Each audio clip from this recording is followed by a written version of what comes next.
L'invité de ce Smart Impact, c'est Marie-Odile Foucras. Bonjour. Bonjour. Heureux de vous accueillir. Vous êtes architecte, vous êtes urbaniste et vous allez nous présenter un projet artistique en vol, projet magnifique qui a réuni détenus et lycéens dans la réalisation de 2 sculptures à Poissy. Mais d'abord, je veux apprendre à vous connaître. Qu'est-ce qui vous anime? Quel projet vous privilégiez comme architecte, comme urbaniste? Alors, les projets qu'on privilégie à l'agence, c'est essentiellement des projets de logement, déjà, c'est-à-dire au sens très très large du terme, bien entendu, mais c'est vrai qu'au fur et à mesure, on privilégie de plus en plus des projets qui mettent en lumière des gens, les gens que j'appelle invisibles, un petit peu aux yeux de la société. C'est-à-dire, ça peut être des gens handicapés, polyhandicap, des gens aussi avec des handicaps plus léger. Et puis, dernièrement, les gens qui sont enfermés vraiment et hors de la société, ce que j'appelle vraiment les murs qui coupent et qui isolent des détenus. C'est tout à fait nouveau. On ne connaissait pas du tout ce secteur-là. On a un principe à l'agence, quand on fait un projet un petit peu important, on propose à la ville de faire un projet solidaire en parallèle. D'accord. Et à Poissy... Donc là, en l'occurrence, c'est à Poissy. Voilà. À l'époque, c'est Carl Olive qui est le maire de Poissy. On parle de quoi? D'un écoquartier de la ville, c'est ça? L'écoquartier Rouget de Lille.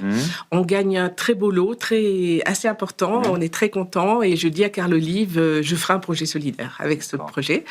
Et puis, petit à petit, je mets en place ce projet solidaire en disant, Poissy, c'est la maison centrale. Elle est, alors, pour le coup, c'est une maison centrale et elle est au centre de Poissy. On ne peut que la voir. C'est-à-dire que les gens vivent autour de cette maison centrale. Mais l'idée d'aller travailler uniquement avec des gens à l'intérieur d'une prison, c'était pas le but, parce que j'essaye justement de me dire on va ouvrir la ville, parce que pour moi les murs n'ouvrent pas normalement, ils font des liens. Bon, là c'est un petit peu différent. Et donc vous avez cette idée de réunir finalement autour d'un projet des détenus de la maison centrale de Poissy, donc on parle de longue peine, maison centrale, et des lycéens d'un des lycées de la ville, c'est le Corbusier. C'est pas parce que c'était le lycée Le Corbusier. C'est pas une architecte qui même si on est... Voilà, ça vous a plu comme choix, mais c'est pas vous qui l'avez initié. Et donc, autour d'un projet, alors là, il faut citer un personnage important de l'histoire, qui s'appelle Emmanuel Michel, qui est un peintre, qui est un sculpteur, qui va driver tout le monde. Avec une contrainte, c'est que les lycéens travaillaient d'un côté, les détenus de l'autre. Ça, c'est l'administration pénitentiaire qui vous l'a imposé d'une certaine façon? Oui, tout à fait. Moi, je suis arrivée... Alors, je suis toujours très naïve quand je vais proposer les projets solidaires. J'ai toujours l'impression qu'on peut faire plein de choses, ce qui est très bien, parce qu'à la limite, c'est aussi... cette naïveté fait un petit peu avancer les choses. Et je demande à la maison centrale, à l'administration pénitentiaire, la possibilité, au minimum, de faire des visios entre les lycéens et les détenus. Parce que je savais que les détenus auraient beaucoup de mal à sortir. C'était assez clair. Et en fait, on me dit non, même pas un lien direct par visio. Alors on propose, puisque associé à cette opération, il y a un cinéaste aussi, et le jeune cinéaste me dit... on peut Arthur Michel, qui est le fils d'Emmanuel Michel. Et voilà, donc c'est le couple père-fils qui travaille là-dessus, et qui me dit, écoute, on peut faire des capsules, on filme les lycéens à la fin d'un atelier qui parlent aux détenus, on le projette au début d'atelier des détenus, et puis vice-versa. Et finalement, le dialogue s'installe comme ça, avec cette idée aussi que le dialogue passait par l'art, par le dessin, par plein de choses. Donc, c'est pas que la parole, heureusement, parce que ça, c'était extrêmement intéressant et très bien drivé par Emmanuel Michel. Et alors, il se trouve que j'ai eu la chance de voir le film hier, qui est un très beau documentaire qui raconte cette histoire. Et donc, le choix, évidemment, est très symbolique de ces statues qui vont représenter Dédale et Icare, donc le père et le fils. On est dans la mythologie, on est évidemment dans des thématiques d'enfermement. Dédale, c'est ce labyrinthe qu'il a créé, de l'envol. Icare qui va rêver de s'envoler et qui va se brûler les ailes en s'approchant trop près du soleil. Le choix, il s'est imposé de lui-même. Pourquoi vous avez choisi Dédale et Icare comme statue? Parce que c'est le talent d'Emmanuel Michel, qui un dimanche matin, depuis son jardin, m'a appelé et me dit pourquoi on ne ferait pas le mythe de Dédale et Icare. l'histoire. Et il m'a déroulé tout son argumentaire. Je lui ai dit, c'est évident, bien entendu.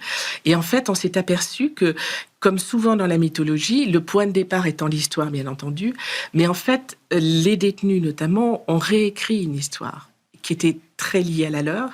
Et en fait, les échos par rapport à leur vie ont été très forts, très très forts. Et notamment, un élément qui nous a énormément fascinés, c'est que, Maison Centrale, on sait que la plupart du temps, il y a eu des homicides, que c'est des gens... Voilà. Or, ils ont vraiment décidé que Icare ne pouvait pas mourir. C'est-à-dire qu'il ne pouvait pas quasiment redonner la mort une autre fois et la montrer dans l'espace public. Et ça a été assez fascinant. Ça a été vraiment très fascinant. Et puis le rôle du père et du fils, tous les échos qu'il y avait dans leur vie. Et puis finalement, tout ça drivé par un couple de père et fils. Oui, en plus, c'est vrai que c'était le fils qui filmait son père. Donc il y avait une résonance et une mise en abîme qui était passionnante. Et un duo exceptionnel, en plus. Donc, ils avaient sous leurs yeux un duo... Alors, ici, on parle de RSE. Là, on est vraiment dans le S de sociétal et de social, avec une entreprise, un cabinet d'architectes qui œuvre en la matière, et avec une thématique qui est la thématique de l'enfermement des détenus et de la récidive. Ce chiffre, 63% des détenus récidivent dans les 5 ans qui suivent leur libération en France. On est en retard par rapport à d'autres pays européens. Là, c'est un constat d'échec collectif, d'une certaine façon. Oui, enfin, je crois qu'on peut parler de ça. Hier, j'ai dit à un moment donné que dans l'Assemblée, il y avait à peu près toutes les administrations, toutes les institutions, sauf des élus qui avaient été invités. C'est un sujet qui n'est pas abordable pour les élus, quasiment. C'est très compliqué. C'est pas porteur politiquement de dire on va œuvrer pour la réinsertion des détenus. Exactement. C'est pas politiquement correct, on dirait. Voilà. Et finalement, c'est un petit peu le discours de Foucault, c'est-à-dire que même la prison ne suffit pas, ou de Robert Badinter, qui nous a soutenus avant de décéder, puisqu'il a suivi l'œuvre, et Elisabeth Badinter continue à nous soutenir. En fait, ce n'est même pas assez que les gens soient enfermés, il faut qu'ils payent encore plus. Et surtout, il faut les rayer de la société. C'est-à-dire que cette insertion est très compliquée. Nous, on l'a gérée à l'agence pour un jeune détenu. On a vu tous les obstacles qu'il fallait franchir. Ce qui est une absurdité économique, parce que un euro d'argent public qu'on dépense pour la réinsertion, il va rapporter. Parce que s'il n'y a pas de récidive, il n'y a pas tous les dégâts qu'une récidive provoque dans la société. Mais ça ne passe pas, ce discours. Non, ça ne passe pas, parce que d'abord, ils sont coupés de la vie. Vraiment, quand je dis coupés de la vie, c'est vrai. On passe le mur de la prison. Même à Poissy, on est dans une ville. On quitte la ville quasiment. Il n'y a que les oiseaux qui passent au-dessus qui nous rappellent que la ville est là. Quoi. Bon. Et qui nous ramène au rêve d'Icare. Voilà, c'est ça. Mais en fait, il y a un système comme ça. Et je dois dire quand même que l'administration pénitentiaire fait des efforts pour faire beaucoup d'activités quand même, pour maintenir des activités. Mais il y a un moment où les détenus lâchent. C'est-à-dire que c'est trop difficile d'être enfermé, inactif. Nous, on a eu beaucoup de mal. On n'avait pas compris, mais en fait, on a eu une fidélité dans ce... Et c'était exceptionnel. Que les détenus restent, parce que ça a duré 2 ans. Hein, ça évidemment, a duré 2 ans. Les statuts, elles ne se fabriquent pas d'un claquement de doigts. Et c'était très long, en fait. Et parce qu'ils perdent leurs repères, il n'y a plus d'emploi du temps, il y a plus de... On se lève le matin, on ne sait pas ce qu'on va faire. On se coupe d'une société, puisque normalement... On n'a pas de portable, on n'a pas... Enfin, voilà. On sait que certains... On va pas. Et certains... Mais d'ailleurs, vous parlez des efforts que l'administration pénitentiaire peut faire. Il y a dans le documentaire un exemple de détenu va, parce qu'il a trouvé un emploi, parce qu'effectivement, il a été un détenu exemplaire, il va réussir à sortir avant la fin de sa peine. Je voudrais qu'on parle du destin de ce film En vol, donc réalisé par Arthur Michel. Est-ce qu'on peut le voir voilà, on en est où de cette histoire-là? Alors, on espère maintenant qu'il est terminé. C'est vrai on n'est pas des professionnels, donc on a fait un peu par étapes.